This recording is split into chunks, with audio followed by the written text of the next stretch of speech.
G'day, I'm an F1 photographer and I have to carry almost all of this stuff to every race. And most of this stuff. And this. I've shot 143 F1 races, so allow me to go through exactly what I carry to all races. Now, this particular shot here is most of the gear that I will take, but I won't take this to every single race. So let me start with the cameras. These are Canon R1s.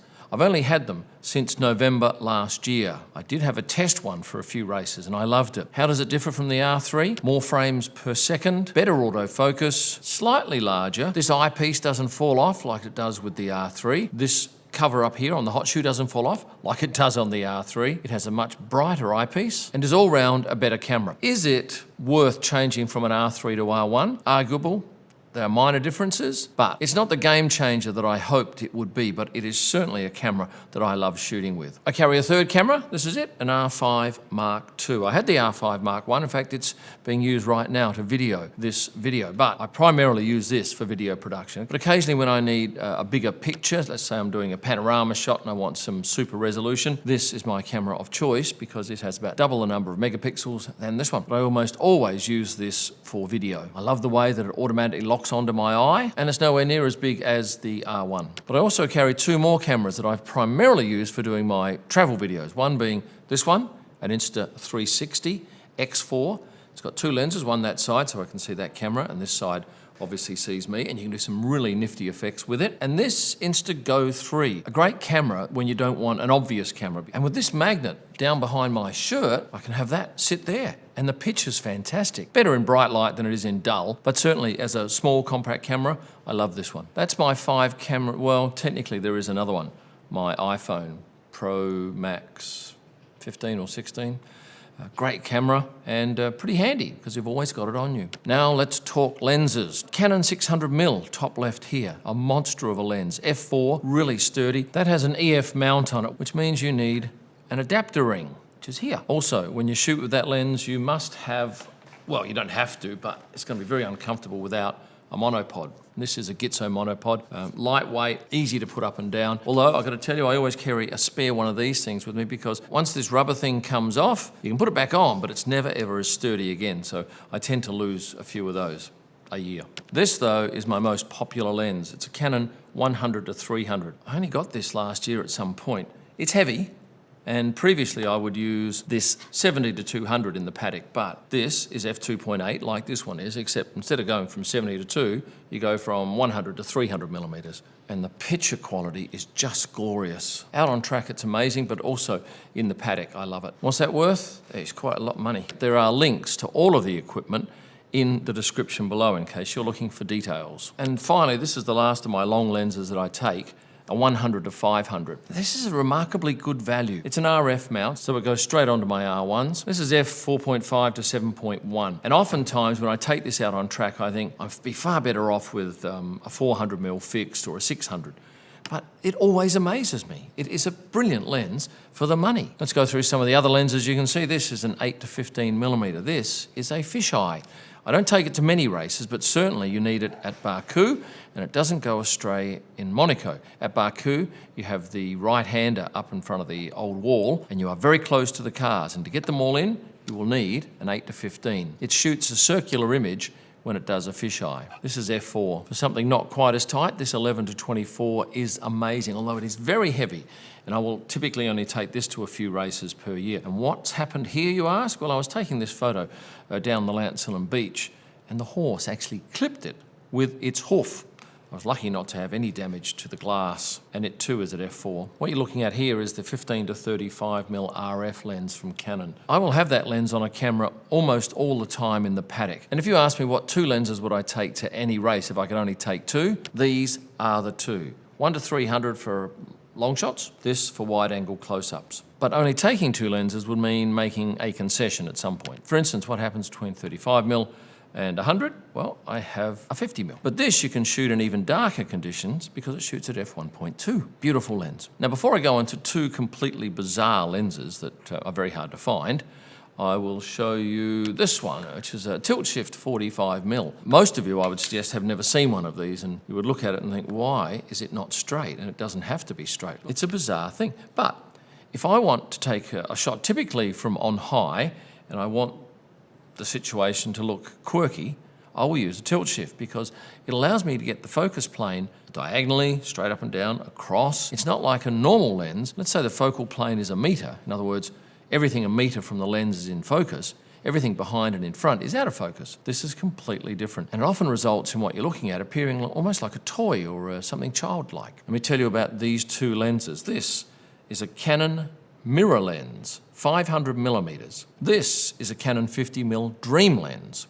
Let's start with this one. It's extremely small. It's manual focus. It's from days gone by. You need to have a special adapter ring for it to fit to your camera. But what it does do uniquely is render the background bokeh quite bizarre, almost like little circles, little donuts. I only received this late last year and I've had to play with it out here, but I'm very keen to see how I can use this at Formula One. Certainly I wouldn't be relying on it to shoot drivers arriving. A, it's 500mm, which is far too long a throw. And secondly, manual focus means it's a bit of a lottery. That I think I paid about 500 Australian dollars for, what, 300 US. This is 10 times the price. It's a lens from 1961. It is weighty. It's a 50mm, but get this, f-stop is 0.95. 0.95! This is a very hard to find lens. It is manual focus. It needs a special adapter to fit my camera, but when you shoot at the 0.95 f-stop, look at what it does to the photo. It's a dreamy look. But as a friend of mine told me, it is very hard to focus because it might be that you only have that distance that's in focus, a few millimeters, say at a meter, and then very quickly everything before and after goes out of focus. I shot a whole series of pictures from 0.95 here to 1.5, 2, 2.8, 4, 5.6, 8, 11, and 16. And as you can see, as you go through this range of shots, the background becomes increasingly clearer. I would use this in the paddock to separate a driver in a busy crowd. The driver's eyes would be sharp, but anyone behind him by, say, half a metre to a metre should be pretty much out of focus if I'm using f.95. I only got this 3 weeks ago, so once again, I've not used this at the track. But you will see pictures taken with this lens if you are following me on Instagram and also on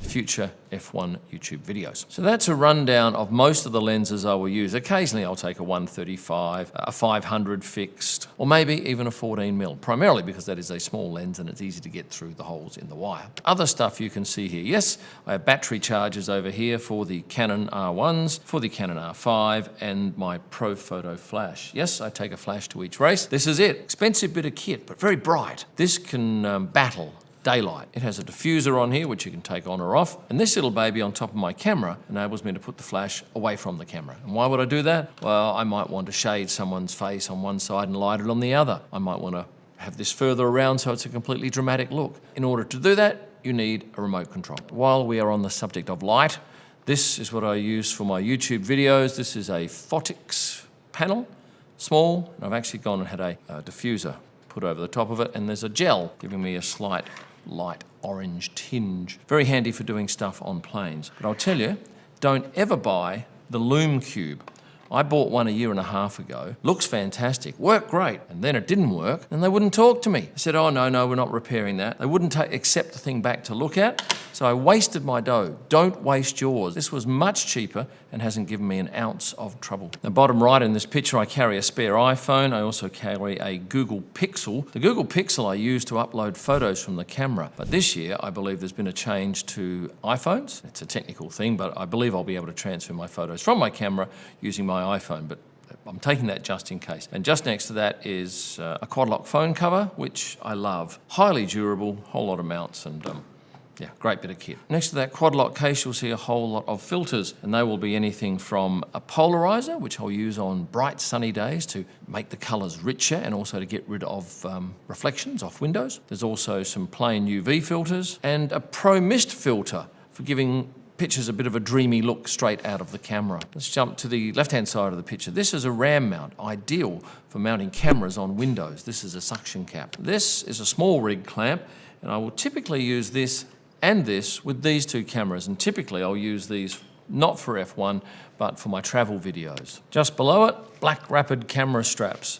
This is almost like a harness, and when I mount a camera on either of these straps, which I do all the time, through a screwing mechanism and this bolt, I love it. I can walk around, I don't have to worry about holding those cameras. And I know a lot of you photographers use the straps that Canon or Nikon sell with their cameras, but I can't use them. I just would find that too awkward. But I find it really quick to be able to just bring a camera up like that to my eye rather than having to muck around with a strap. In my 7 seasons of shooting F1, I've used these for 6 3/4. Oh, and some of you who have noticed the way I wear these will realise I wear them back to front. In fact, Black Rapid said, "Why do you do that?" Well, often I want to lengthen or shorten this strap.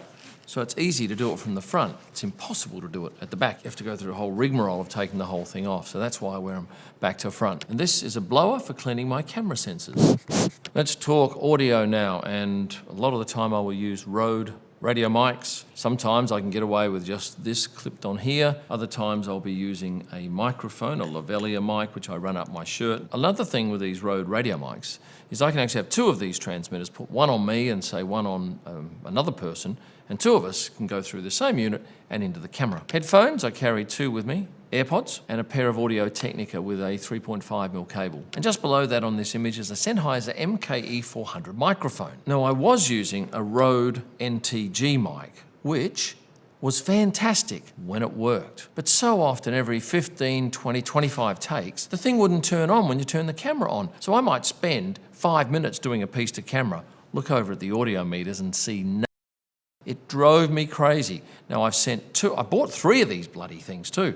I've sent 2 back to Rode to see if they can work out what's going on. I live in hope, but the microphone I'm using here is a Sennheiser MKE 400. I love this microphone because it never stops working. It is so reliable. But its drawback is when I go and screw this onto the camera, it's only a plastic bolt.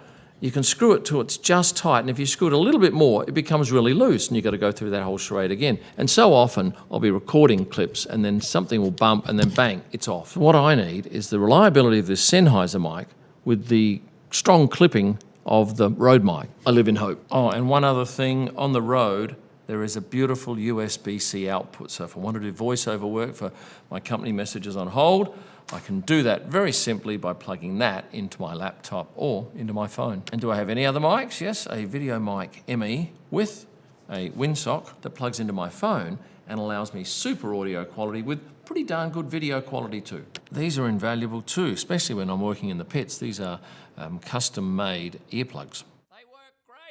What is this blue thing, you ask? Well, it's a thingy made by a company called Port West. You wet this bit, you stick it around your neck, and it keeps you cool for a couple of hours. A lot of our races are hot, but I can actually thread my media pass through the back here, so it stops that rubbing on my neck if I want to wear a t-shirt. 2 birds with 1 stone. Great bit of kit. I take one of these nifty Leatherman tools to every race. I keep that obviously in my suitcase when I travel because you can't take this on board, but so often I have to fix stuff or cut stuff open. This is amazing. In fact, you might remember I gave one of these away to every F1 driver last year in Melbourne. Bottom left down here, yes, a media pass. I get one of those every year. It's 1 pass, covers me for the whole season.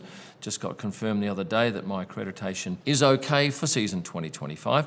Last year, I was the only Australian permanently accredited F1 photographer.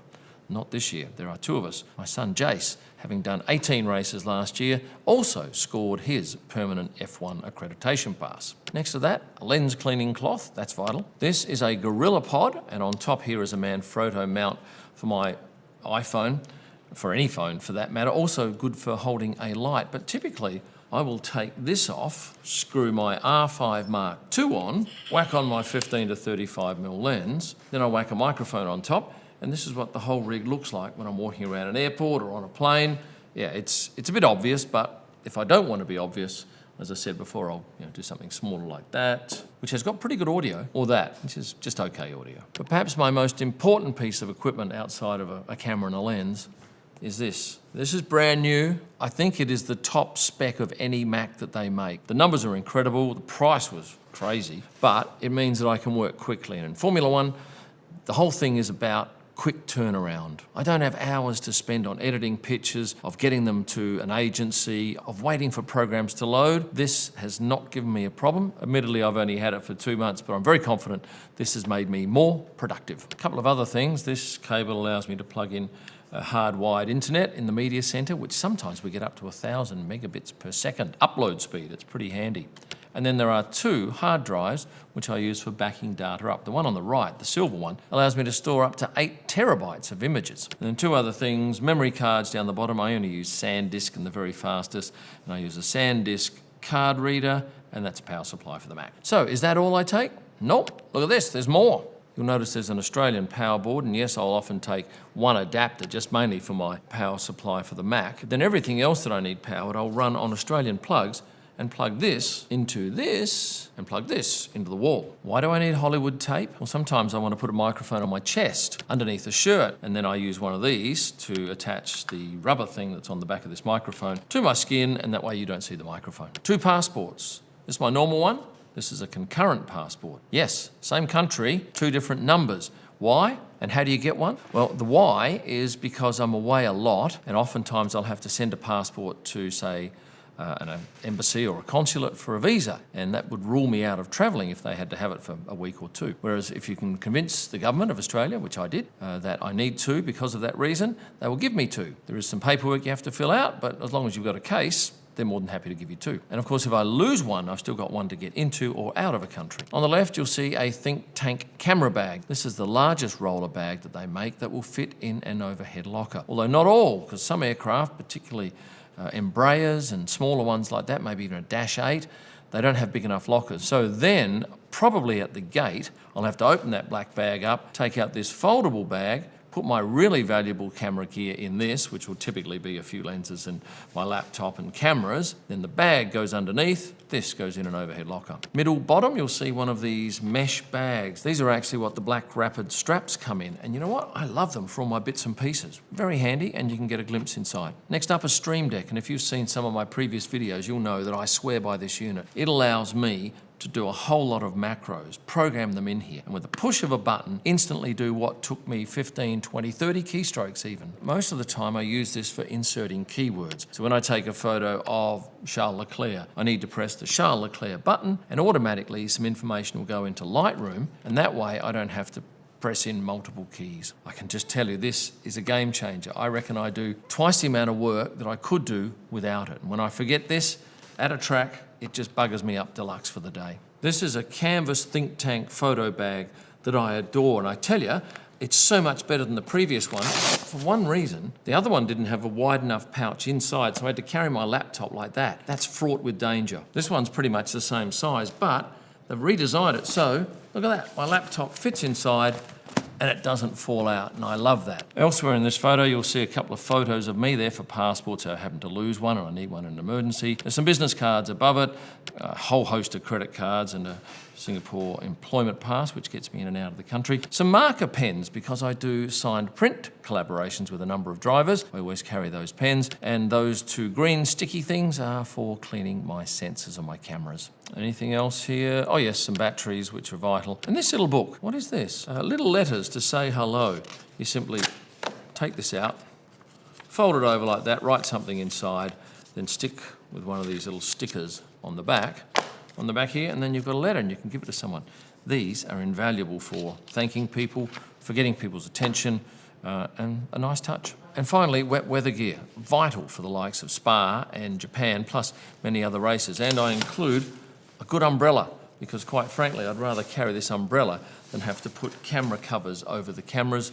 Sometimes you do need both. And why have I got a chamois? Well, occasionally that's all that's needed over the top of a camera if it's just drizzling. Now, I don't take all of this to every race, but I certainly take a lot of it, and there's a tremendous propensity for me to lose stuff, which I do from time to time. But everything is labelled, and that is vital. I've often had stuff handed back to me by other photographers, and I think we all do the same thing, because nobody wants to lose stuff. I've never had anything, well, I've had one thing stolen, my iPhone back in Mexico, but certainly none of this gear has ever gone missing. We lock it up at the media centre at night in their lockers, and they have security that stay at the place the whole time. That's certainly easier and probably a whole lot safer than carting it to and from the track. You'll find links to almost everything you've seen here in the description below, and if you've enjoyed the video, please hit the like button for me, and I thank you for those of you who have subscribed. I also want to thank those who are about to subscribe. Thanks for watching, and stay passionate.